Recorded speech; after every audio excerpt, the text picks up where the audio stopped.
Oh, let's try this again. Hi. I thought I would come on with an update from yesterday because I know I was pretty doom, gloom, and blah. So I thought, hey, let's give an update. It's like I put out in the universe that I was upset with my mom's neurologist, and he called. He apologized. He did not get Monday's message. We think the staff person who took the message just put it in her file, but didn't leave a note for him to call back. So then when we made the second call, or third call in total yesterday, that individual did pass on the note, and then when he went in the file, saw stuff. So he apologized, and that does seem a little more realistic because he's never one to like ignore phone calls. But you know, in the moment when you don't get those calls back, you just get upset.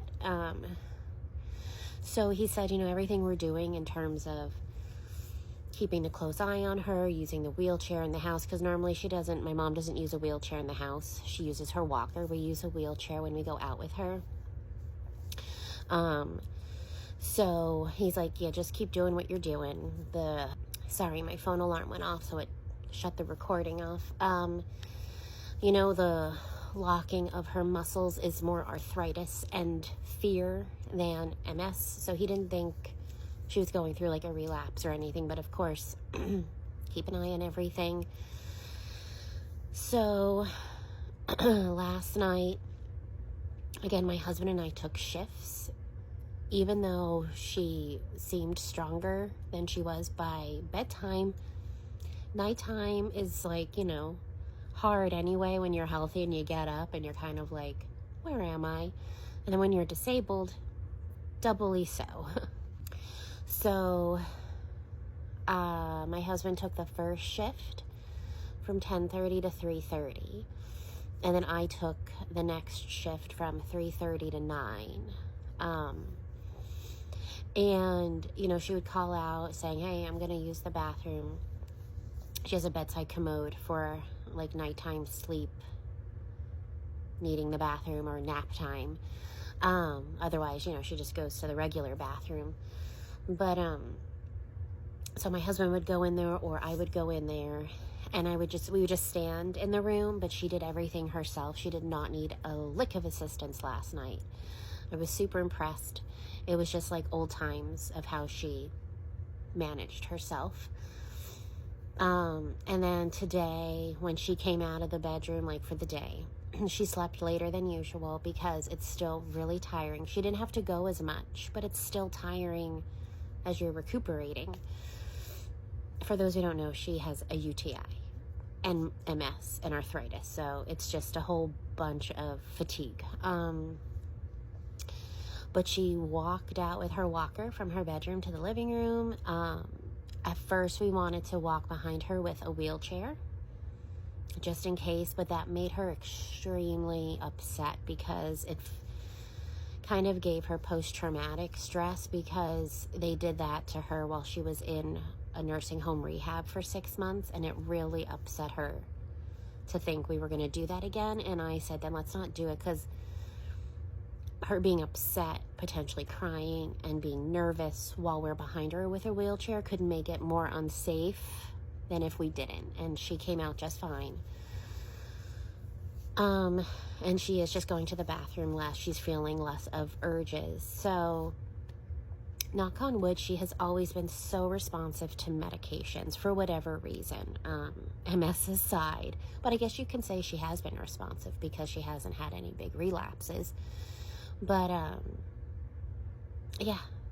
But I will say, at least on my end, I was having my own anxiety last night, because the nights were reminding me of my son, because until my son was 2.5, he woke every 20 to 40 minutes with all of his sensory problems.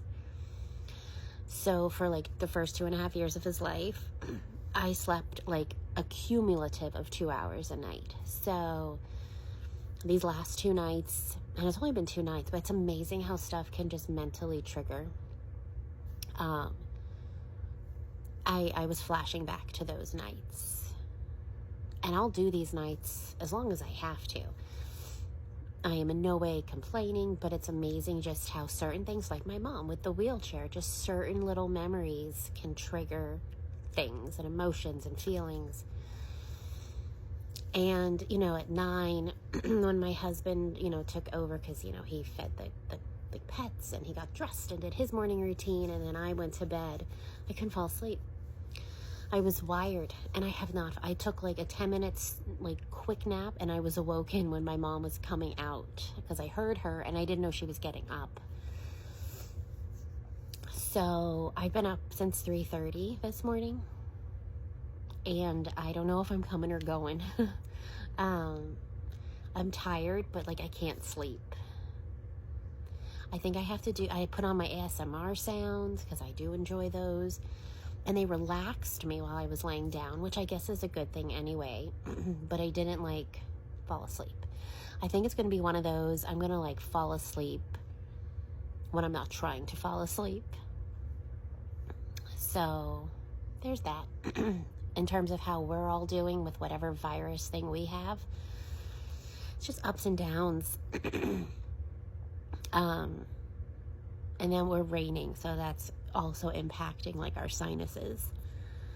So yeah, we have we do have a library event in the morning for my daughter, but to be determined if we're going to go to it, or if we're going to try to make tomorrow just let's act like we're normal at home and not a bunch of sloths on the couch. I'm going to try to do something for myself, because I tell my kids when they're feeling blah, sometimes you have to do something for your brain, because sometimes if your brain feels better, you feel better. So I'm going to make a video of some library book hauls, used library books we got, and then put them in piles of where they're going to go away. These are homeschool books, and this is blah, blah, blah. Even if they don't go away today, at least we've shifted the piles from just a stack of books to a stack of books that have a purpose somewhere. I'm rambling, but that's what's going on. So, I don't know what else to say, except I hope you're doing okay. And thanks for sticking around for the blabbing, and I'll talk to you later. Bye.